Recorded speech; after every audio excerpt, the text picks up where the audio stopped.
हमारे यहाँ जादू टोना, पिशाच, भूत ये सब आम बात है। शायद शहरों में ये सब न सुना जाए या लोग इस पर गौर न करें, लेकिन कुछ गांव ऐसे भी हैं जहां अभी तक भूतों और प्रेतों का राज चलता है। आत्माओं को मनाया जाता है और बुलाया भी जाता है। कई जगहों पर तो इनका डेरा होता है। इंसान का वहां जाना मतलब वापस न आने के बराबर होता है। कुछ खंडहर और हवेली आज भी वीरान पड़े हुए हैं, क्योंकि वहां पर भूतों, पिशाचों और आत्माओं का डेरा है। ऐसी जगहों पर आत्माओं का वास होता है।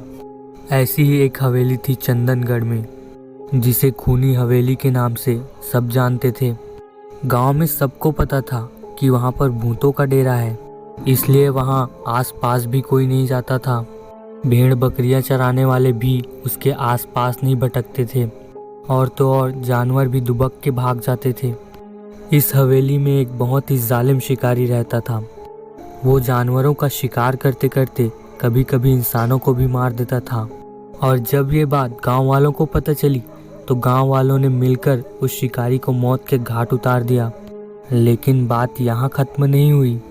उस शिकारी की आत्मा वापस उसी हवेली में आई और अपनी खुद की तस्वीर में जाके छुप गया।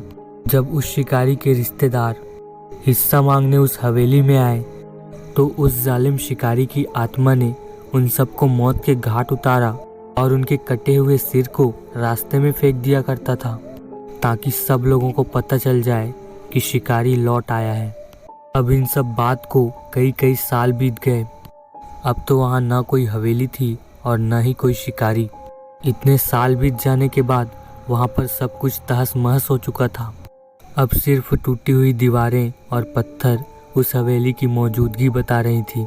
लेकिन गांव वालों का मानना है, जिनकी कुंडली में ये योग होता है, ये हवेली उन्हीं को नजर आती है। अब ये बात कहाँ तक सही थी, ये बात तो वही लोग जाने।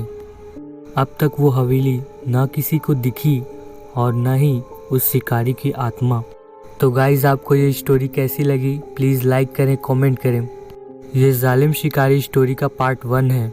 अगर आपको इस स्टोरी का पार्ट 2 देखना है तो प्लीज़ हमारे चैनल को सब्सक्राइब करें। Thank you for watching.